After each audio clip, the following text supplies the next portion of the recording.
What is up, ladies and gentlemen, boys and girls? It's your boy Goblin, and today we're coming in with a hoot and a holler, a true banger of a video. Hope you guys enjoyed this video. Drop a like if you do, and also, I just want to thank you all real quick for purchasing the grinders. Those sold out so quickly. You guys crashed the website for 2 hours. So a big thank you for the love on the grinder drop, and also, don't forget to follow me on Twitter. What are you guys waiting on? More updates, all that stuff. And also check out my merch linked in the description below. We got hoodies. We got all sorts of accessories, shot glasses, t-shirts. Hey, summer's coming to an end. Get your hoodies for the fall season. What are you waiting on? They're affordable, high quality, the best merch on the world, dude.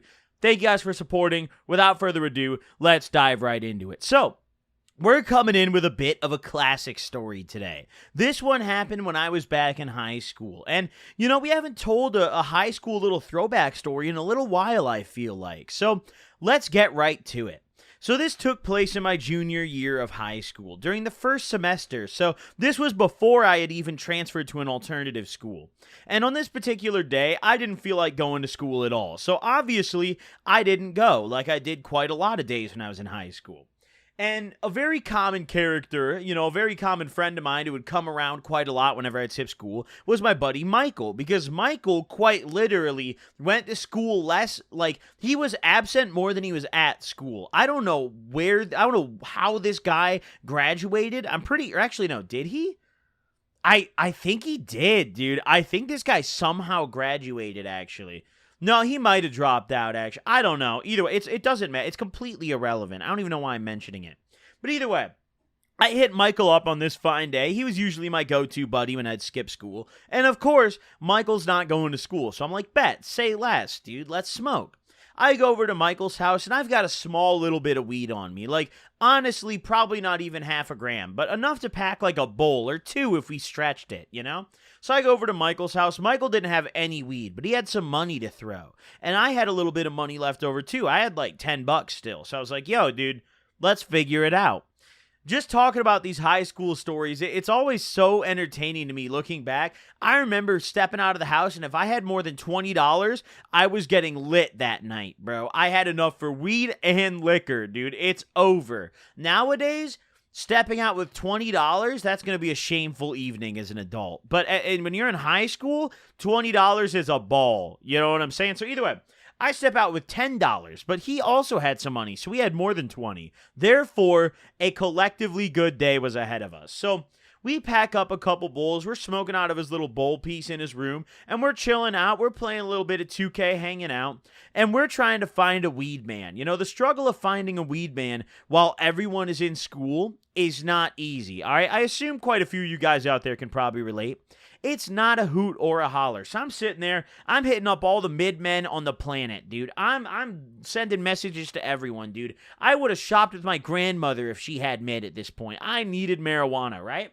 Finally, I get a response from a guy who we're going to call Danny. Now, usually Michael was the one who would find our plugs midday in these scenarios, but I guess Danny didn't go to school or something this day, because he was someone who went to the same school as us, right? I guess he just didn't go. He was like, yeah, bro, you know, I'm not at school. Like, if you guys need some, I got you. So I'm sitting there and I'm like, yo, dude, do a solid on an eighth. You know, like, do a solid on an eighth. Listen, we got fucking $30. Can you do like $4,000? Can you pack it fat, dude? Come on. You know, do a solid. Because, listen, back when we were in high school, everyone was taxing. I know nowadays everyone charges lows for the mids. You know, an eighth of mid, like $20, $25, yada, yada. But back in high school when I was younger, at least in my area, right? People were charging, dude. Like, an eighth back in high school was like $40 for some average-ass weed. If you wanted good shit, it was like 45 or 50, you know, for like the real nice shit. And the true exotics, like the shit that, you know, you can get off your plugs nowadays, was very, very rare to find back then. Like, almost, like once in a blue moon, you know? The shit that I thought was, you know, quote-unquote exotic back then could not hang with the shit that I get today, right? But back on topic here. So we hit up Danny, and we're like, all right, you know, fine, let's grab a little bit of weed. He agrees to do a nice $4,000 bag, and we're like, bet, I appreciate it. So we hop in my car, and we ride on over to Danny's house, right? We got our cash, and we go in, and Danny's chilling in his garage, you know? Listen, all the plugs always have you meet them in the garage. I feel like it's just plug etiquette, bro. If you go to their house, they're like, yeah, you don't come in, bro. Meet me in the fucking garage, you know? That's just how it goes. So, we go over to Danny's house. And he's in the garage. He's already got it open. His parents aren't home, and he waves us in, right? So we go over there, and we're chilling there for a little bit. And Danny asks if we're trying to smoke. Now, I knew Danny fairly well. Michael did as well. I didn't really know, like, I'd never hung out with Danny and Michael at the same time, so I didn't know prior to this that they knew each other at all, but they did. They were like, oh, you know, as soon as I pulled up, Danny was like, oh, Michael, what's good, you know? So I guess they had a bit of a history, to say the least. So we're sitting there, right? We smoke up a little bit. I buy this eighth. It's some average-ass weed. I couldn't tell you what it was. I don't remember. So we're just going to call it that classic high school OG, bro. Listen, if the plug don't know, he's telling you it's OG. That's the way she goes, all right, boys? So we're sitting there smoking the OG Bobby Johnson in Danny's garage, all right? It smells of mid. It reeks. It's a rough smoke. You know, most of the weed we smoked back then was. But nevertheless, we're chiefing. So we smoke up all this, right? We finished smoking. We only matched on one blunt, right? Listen, we weren't big balling, all right? One blunt, hey, that's enough, boys, all right? And listen, these were the days where, you know, it was still acceptable to even scale out your match, bro. Like, I remember sometimes when I'd ask people to match back in the day, they'd, like, bust out a scale and be like, yeah, I got you, bro. It's scale out there like half a gram to throw to the match, dude. But we didn't do that. But, oh, my God. I don't know why I just remember that, dude. I had a friend who was a chronic scale matcher, bro. Bill. Oh, my God. Bill will not throw weed unless it's scaled, and he'll only throw a .3. That fucker. All right. No wonder he was a virgin for so long. Either way, back on topic. Okay, so we're sitting at Danny's house. We smoke this blunt, and finally we get up, and I don't notice Michael doing this, right? We both dap Danny up, and Danny kind of goes back towards, you know, the garage door. And as we're walking out, I didn't see Michael do this at all. He was really, really slick about it. Granted, I was walking ahead of him a bit, but still, he was slick. Because I remember we're leaving Danny's garage, and we dap him up, and he kind of goes back over to his garage door to, like, close it as we walk out. I'm walking, and Michael's kind of a little bit behind me, a little beside me-ish, you know? And we walk out, and we get to the car. And I've got the bag of bud on me. I've got the whole eighth, right? We hadn't divvied it up yet. We were going to worry about that when we got back to Michael's house. I start my car up, and Michael pulls out of his pocket another bag of weed. I look at him, and I do, like, a double take, and I'm like, bro, like, did you already have weed? Like, why'd we even come here and grab more? I'm confused at this point. My initial thought is not that he stole it, because I'm like, yo, him and Danny knew each other. Like, he was, you know, I mean, they seemed all right. He's like, dude, Danny left that shit fucking sitting on the table. I had to do it. Now, listen, Michael was a little thief, all right? You guys know me. If you've watched some of my older videos, you'll know, yeah, all right. I hit a lick here and there. But I was not ever nearly as bad as Michael. This guy had no shame, bro. Listen, if he saw the opportunity, he's like a fucking, like a cougar, dude. Like, I almost said a lemur. That doesn't even make sense. Like a fucking panther, dude. He's pouncing on it, bro. He's going crazy for it. So I look over and I'm like, bro, like, what, like, where'd you get that? He's like, dude, he fucking left it on the table. And I'm like, why, like, why'd you fucking take that, bro? Like, why, dude? That's not even that much. It, like, wasn't even a quarter, dude. It was, like, a little over an eighth. It was, like, maybe 5 grams. It was closer to a quarter than it was an eighth, but not much, you know? It was, like, maybe 5.5 grams or so, give or take, right? So I'm sitting there, and I'm like, bro, like, why'd you take that? And he's like, dude, listen, I never really liked that kid very much. Fuck it. And I'm sitting there, and we're driving back to Michael's, and I'm like, dude, but, like, I mean, sure, but we already have weed. And at first, I feel kind of bad because I'm like, yo, this kind of falls on me. I'm the one who hit Danny up. I brought Michael over. I feel bad, you know? But as we're driving back, Michael's like, dude, we'll split the weed. It's fine. As soon as he said we'll split the weed, I'm starting to approve a little more. Then I'm like, yeah, okay. All right, yeah, I like this plan a little better, for sure. No, I support this. So we get back to Michael's house, and we're sitting there. And listen, we're already planning on selling this weed to make some more money. We're like, listen, bro, We find some dummies, some underclassmen to buy this for 20 a G, we're home free. We could get $100 off this bag right here. You know what we could buy? More than a quarter with that. It's fucking time, bro. We could if we find the right bag of mid, we could get a half. If we find the right sack of mid, no problem. This could set us up. And back in high school, even the most tiny come-ups seemed like the biggest deal. Like, this bag of weed was huge. I'm sitting there having these fucking grand visions of, like, becoming a trap lord off this little finesse. I'm sitting there, I'm like, bro, everyone's got to start somewhere, dude. You know what I'm saying? Like, I'm sitting there and I'm like, man, we flip this, we get this half, we flip that. Now we're talking zips, baby. I'm sitting there thinking I'm gonna be smoking for free for the rest of my high school days. Listen, little spoiler alert, we just smoked fucking all of it. All right, I actually don't think we sold any of it, but nevertheless, dude. Back in high school, I could have made $100 and would have started talking about buying a Mercedes, bro. Listen, you really get ahead of yourself when you're young and get your hands on some money. Oh, shit. But either way, all right, back on topic. So, I'm sitting there, right? And we get back to Michael's house finally. And once we get into Michael's house, not even like 3 or 4 minutes after getting there, and Danny is hitting me up on Snapchat. He's like, yo, like, did you guys fucking grab that, like, bag off the table? You know, like, I had a bag of weed. Did you guys see it? And I'm sitting there, and I don't know what to say to him, but I already opened the Snapchat. So I'm sitting there, and I'm like, fuck, bro. Like, what am I supposed to do? Sorry, by the way, I had to get a little nicotine in me there. You know what? Let's get some water in us, too. Where's my drink? Where's my hydration? Oh, my God. pH-balanced electrolyte water. Wow. It's purified water with electrolytes for taste. I mean, what more do you need? Cheers, guys. Drink your water right now.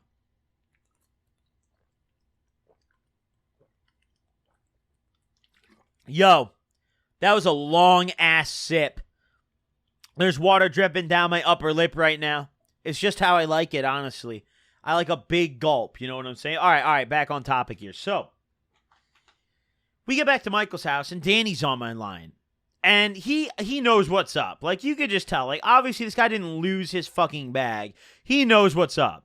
So he's pretty fucking mad, right? I leave him on open for a minute while I'm thinking, and he hits me up again. He's like, bro, what the fuck? I guess he understood after I left him on open for a second. He was like, oh, yeah, they fucking took it. So now he's pissed. He's like, bro, like, fuck you. Like, what the fuck is wrong with you, bro? Like, I'll come get that shit right fucking now. And we think he's playing, you know? Like, we're sitting here and we're like, all right, whatever. You know, Danny's playing.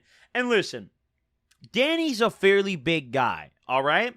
Danny was definitely bigger than Michael or myself. Like, Danny was like, he was probably a couple inches over 6 foot, closer to 300 pounds than he was to 200. Like, he's a big guy, bro, especially for back in high school. Like, a big fucking dude. So, listen, we don't want no problems with Danny. I don't really know why Michael did this, bro. Like, Danny's not a small guy, all right? Like, I don't want to fight this guy for something Michael did. I want no part in it. I had no problem with Danny before this, right? So we're sitting there, and we're just like, fuck it, bro. Danny's pissed. We're kind of laughing about it. Michael daps me up. I'm like, yeah, you know, I guess I'll fuck with this one. A come up's a come up, whatever. I mean, I'm not the one who did it, so I guess I'm not the asshole here, am I? I'm just, you know, I'm just benefiting from his crime. So whatever, dude, I'll take it. Call me an accomplice, if you will. What? I didn't know he was doing it going into it. You know, that's like if I'm an Uber driver and I drop my passenger off at someone's house and he walks in and fucking shoots them. I had no part in that. I just got them to where they wanted to be. That's all. I had no part in that. So that's how I felt about this situation. So I was ready to smoke Danny's weed. So we start rolling up. We're like, yo, bro, we're able to roll, dude. And I remember Michael had these cones. He had some raw cones. So we're stuffing up one of these cones. And Michael's doorbell fucking rings. Maybe like 15 minutes after we got back from from Danny's spot, pardon me. His fucking doorbell rings. We think nothing of it. We figure like, oh, it's Amazon or some shit. You know, like whatever, he got mail. So we ignore it. Until it rings again, and then there's a knock after the ring. Now, we still don't think it's Danny at this point. We're like, yo, like, yeah, he said he was coming to get it, but, like, we didn't believe him. We were just like, okay, whatever, dude, fuck Danny, you know? We're starting to think, like, yo, by the way he's knocking, like, maybe it's a cop or something. We didn't know what we did. We weren't even playing music that loud, so it couldn't have been noise, but we thought it was a cop just by the way he was knocking and ringing the doorbell. So I remember Michael and we go downstairs to his door, right? Because he lived in this kind of townhouse where the whole thing was on the second story, but his front door entrance was on the first level, right? So we go down to his door and he looks through the peephole and it's fucking Danny. And while he's looking through the peephole, I'm stupid and wasn't thinking, so I look through the window and it's fucking Danny. And he sees me. But even if he didn't see me, my car's in Michael's driveway, so it really made no fucking difference. He knew we were there. So we see him through the door, and obviously we don't answer, bro. We do not fucking answer. But we're sitting here, and we're like, dude, like what the fuck do we do? Like, he's pissed, and he starts shouting at us, like, yo, answer the, like, open the fucking door, you pussies. Like, he's talking all this shit. And I'm sitting there, and I'm like, bro, I just wanted to buy some weed. Like, I didn't even sign up for this, really. Michael actually got me way in over my head here. Like, I was just trying to buy some weed, but at the same time, Michael's my boy. I gotta be, I gotta help him out here. So it is what it is. So we're sitting there.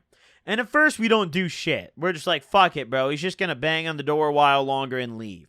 So we start going back upstairs. And I guess he like hears us going upstairs, or I don't know if he saw us, or like, I don't know how but it seemed like he got more aggressive with the banging once we started going up the stairs.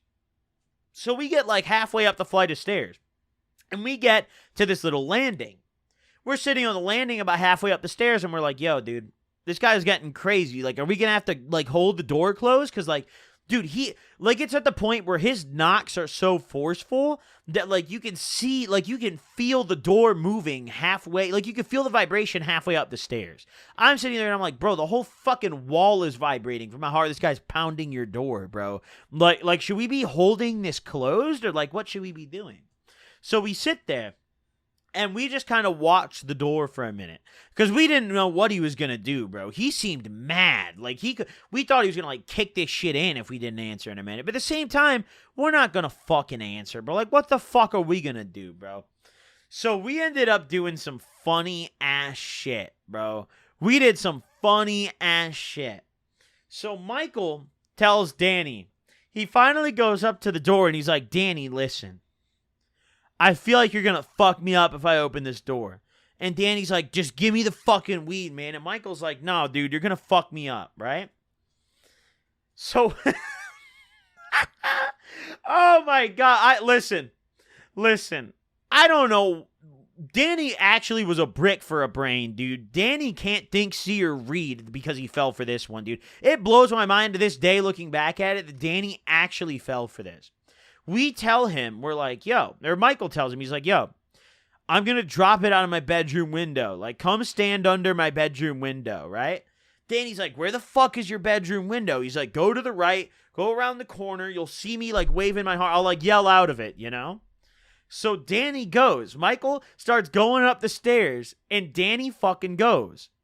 So Michael tells me, he's like, yo, listen, while I'm talking to Danny, go get in your car and get it ready. Like, get your car started. I'm going to drop some bullshit out of the window and come get in your car, and we're just going to fucking dip, right? So I'm like, bet, this sounds hilarious, and also one of the stupidest yet kind of smart plans I've ever heard in my life. The classic bait and switch. So Michael goes up to his room, and I'm sitting by his door. And once he, maybe like a minute after, not even a minute, no, that's way big of a stretch. Like maybe like 10 seconds after he gets up the stairs, right? He's all the way up. I go out to my car and I put the key in, but I don't start it yet, right? I didn't want Danny to hear me start the car. So I put my key in and I'm ready, bro. And it worked. Danny wasn't at the door anymore, right? So I'm sitting there and I'm nervous as fuck because I knew that if Danny caught me outside, Michael's ass better come out to help me. But even then, Danny's so big compared to both of us, bro. He was mad, dude. He might have 2v1. Danny was a big man. So we're sitting there and we're like, fuck, bro. Like, we don't really want to fight this guy. So I'm sitting in my car and I'm a little nervous, but I'm a little amped up as well. I'm like, this is wild, dude. All of a sudden, Michael comes flying out of his fucking door, bro. Michael comes flying out of his door. I've already got my door unlocked, my passenger side door. He jumps in. I turn the key as he comes flying out of the door, and he closes it behind him. And we get the fuck out of there, dude. I remember I start my car and I put in reverse and back out of his driveway. And luckily, Danny was stupid enough to park next to my car instead of behind it in Michael's driveway. So we were good to go. We got the fuck out of there. And I remember as soon as I backed out, I see Danny on the side of the house. He hadn't even started to come back to the door yet. And I asked Michael, as we're driving off and we see Danny kind of notice that we just hit the mega lick and dipped. I asked Michael, I'm like, bro, like, what did you do to get him to stay over there for so long, dude? And he was like, oh, dude, I just fucking dropped a plastic bag with like some coins in it, bro, and told him it was his weed, and then I just dipped. And I'm like, yeah, but even if you did that, why did he stay there for so long? Like, like, how did you have time to get from your second-story bedroom out the first-story door into our car without Danny moving from that window? And he's like, dude, I don't know. I think he's just a fucking idiot. So we got the fucking car and dipped, dude. And I never spoke to Danny again after that day. I blocked him on Snapchat, and that was that, boys. But man, oh man, it was hilarious, dude. The fact that he actually came right to Michael's house was fucked, dude. I was not expecting that at all, dude. I really wasn't. But either way, hope you guys enjoyed this story. A little classic high school Michael story I've been sitting on for a while. Drop a like if you guys enjoyed, and I'll see you guys in the next one. Peace out, gamers.